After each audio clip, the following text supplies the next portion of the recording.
I have been married to my wife for 5 months, living together for almost a year before marriage. My stepdaughter Anne, 16-year-old female, used to split time between her parents, but is currently with us full-time as her father will be overseas until August. I also have a son, Leo, 17-year-old male, who lives mostly with my ex-wife and with me on weekends. The kids go to different schools and have a decent relationship. My wife and Anne are great cooks. My wife's parents came from another country, and she and Anne regularly make exotic dishes from their homeland, which are delicious. Both my son and I appreciate the dishes, though we still have problems learning what is what. A few days ago, Leo stopped by for something he left. Nobody was home, so he let himself in. Leo said there was a big pot of stew on the stove and it smelled delicious, and he asked if he could have some. My wife or Anne often made a huge batch of food when they cook, so it was nothing surprising. I told Leo to go ahead and just leave some for us. Now Leo is a wrestler and he eats a lot. A while later he sent me a photo showing me how much stew was left in the pot. I could tell there were at least 5 servings left, so I thought nothing of it. An hour later, Anne called me, upset. She asked if I had eaten the stew she made. It was a special recipe from her grandma, and she invited her friends over to try it. She said the stew was supposed to feed 9 people, and she invited 6 friends, but someone obviously had eaten almost half of her stew. I told her it was Leo and apologized, telling her she could order pizza for her friends and I would pay for it. Anne said it was poor compensation for her friends looking forward to her stew, which she spent hours preparing, but she did take my offer. When I later apologized and had Leo call to apologize himself, she said she accepted our apologies, though she has been rather quiet around me. My wife later told me I should not just allow Leo to eat whatever he wants in our kitchen, as sometimes she and Anne have plans for their dishes. I think it's completely ridiculous that Leo is not allowed to eat things from his own father's kitchen, and if my wife or Anne has a special plan for their food, they should put a note on it. Otherwise, things in the kitchen should be up for grabs, as the kitchen is a communal space for food, and I pay for most of the groceries. I think if Leo is not allowed to have the food, then it's like he's not part of the family. I am willing to talk to him about portion control, but other than that, I think he should be able to eat what he wants in the kitchen, unless there's a note saying not to. Am I the idiot? Now, for a few comments before the update. Comment 1. You're the idiot, especially because it was still cooking. Might be different if it was leftovers in the fridge, but that still depends on the system you set up as a family. Really not that hard to shoot a text to the family members who do a lot of the cooking when you decide you want to eat it. Comment 2. You're the idiot. You can feed Leo anything you made. You can let Leo fix himself some food from the groceries you have available. You don't get to simply decide that food somebody else fixed is available for him to eat. You ask the person who made it what the plans are for the food, and if you think your offer of pizza to make up for the anticipated soup made everything better, you're as smart as a box of rocks. Now, for the update. Thanks for all the comments on my last post. They really helped me see things from different perspectives. So it's been 2 weeks since the stew incident, and let me tell you, things have been interesting. After the whole stew fiasco, I had a chat with Leo about portion control and being more considerate. He took it well, and I thought we were on the right track. But then a few days later, Anne made a cake for a school project. She left it on the counter with a clear note saying, "Do not eat for school." Well, Leo came over that weekend, saw the cake, and thought the note was a joke. He ate a slice. When Anne found out, she was livid, steam coming out of her ears livid. She yelled at Leo and he just stood there looking like a deer caught in headlights. I had to step in and calm things down. I apologized to Anne and promised to replace the cake. Leo also apologized, but the damage was done. Anne's trust in him was shaken, and she started labeling everything she made with her name. It was like walking into a kitchen with food marked like in a college dorm fridge. My wife was upset too. She said that Leo's actions were making Anne feel unwelcome in her own home. That hit me hard. I never wanted anyone to feel that way, especially not Anne. So I sat down with Leo and explained how his actions were affecting Anne. He seemed to understand and promised to be more mindful. Things were tense for a while, but slowly Anne started to warm up to Leo again. They even teamed up to cook dinner one night, which I thought was a great sign. It was nice to see them laughing and joking around in the kitchen. I felt like we were finally becoming a family, but then last weekend something happened that I didn't expect. Leo was over, and we were all having a good time. Anne had made her famous lasagna, and we were all looking forward to it. But when we sat down to eat, Leo suddenly pushed his plate away and said he wasn't hungry. I thought it was strange, but I didn't want to make a scene. Later that night, I found Leo sitting on the back porch, looking upset. I asked him what was wrong, and after some prodding he finally opened up. He told me that he felt like an outsider in our home. He said that ever since the stew incident, he felt like he had to walk on eggshells around Anne and my wife. He missed how things used to be when it was just the two of us.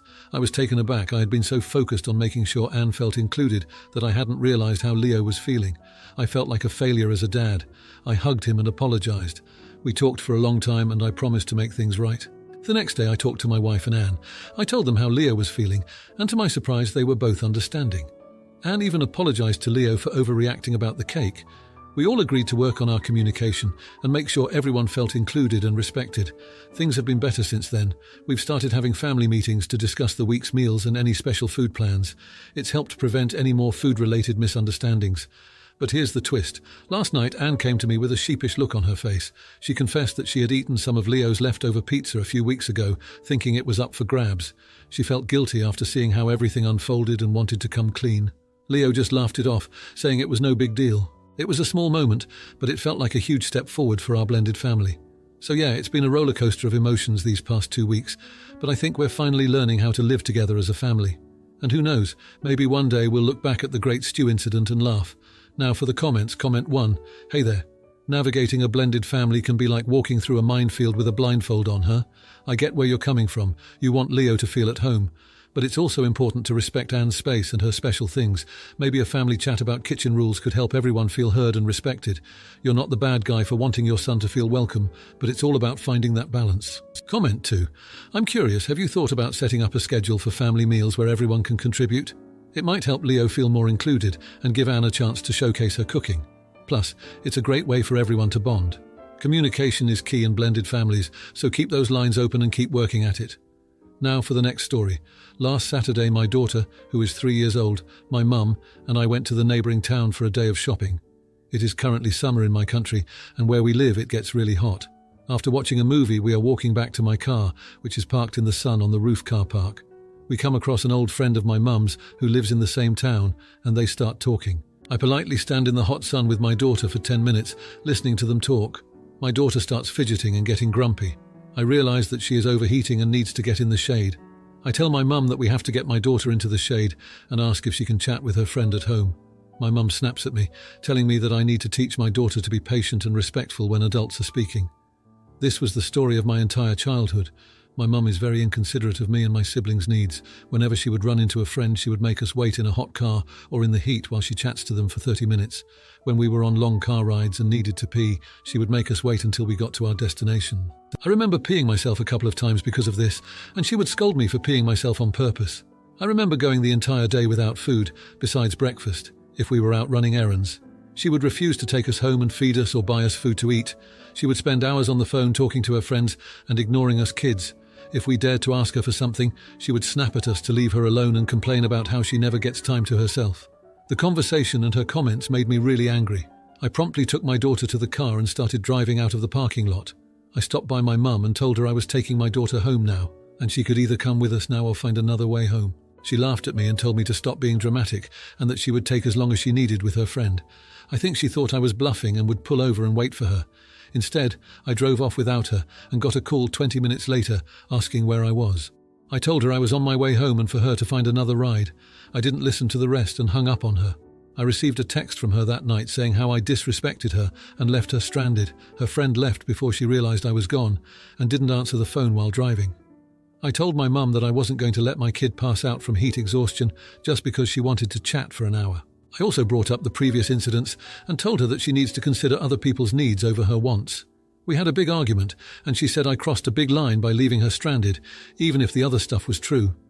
Now that I've cooled down a bit, I am feeling guilty for what I did and for not bringing it up in a more mature way. Am I the idiot? Now, for a few comments before the update. Comment 1. Not the idiot. She messed around and found out. You gave her multiple opportunities to get in the car. You told her what you were doing. She didn't respect you. For your information, always drive if you go anywhere with her again because she strikes me as someone who would ditch you on purpose. Love your shiny spine, by the way. Comment 2.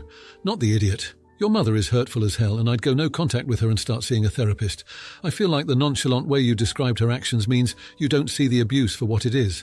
Bravo to you for breaking the cycle and putting yours and your daughter's needs first. Now for the update, thanks to everyone who read my last post. It's been a wild few months since then and a lot has happened. I guess I never expected things to spiral the way they did, but here we are.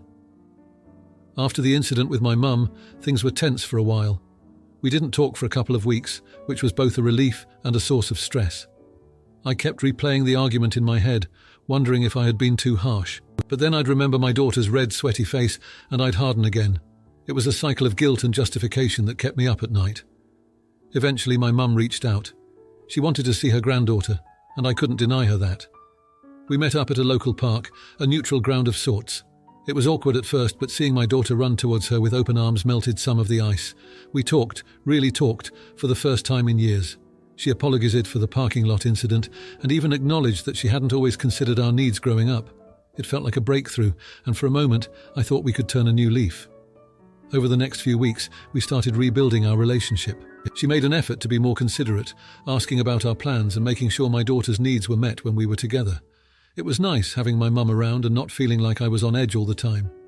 My daughter adored her, and I could see the positive impact their bond had on her. But old habits die hard. One day we were out for lunch and my mum ran into another old friend. I could see the scene from the parking lot about to replay itself. I tensed up, ready to intervene, but to my surprise my mum excused herself after a brief chat. She came back to our table with a smile, proud of herself. It was a small victory, but it meant the world to me. Things were good for a while. We had our ups and downs, but it felt like we were on the right track. Then, one day, my mum asked to take my daughter out for the day, just the two of them. I was hesitant, but I didn't want to be overprotective.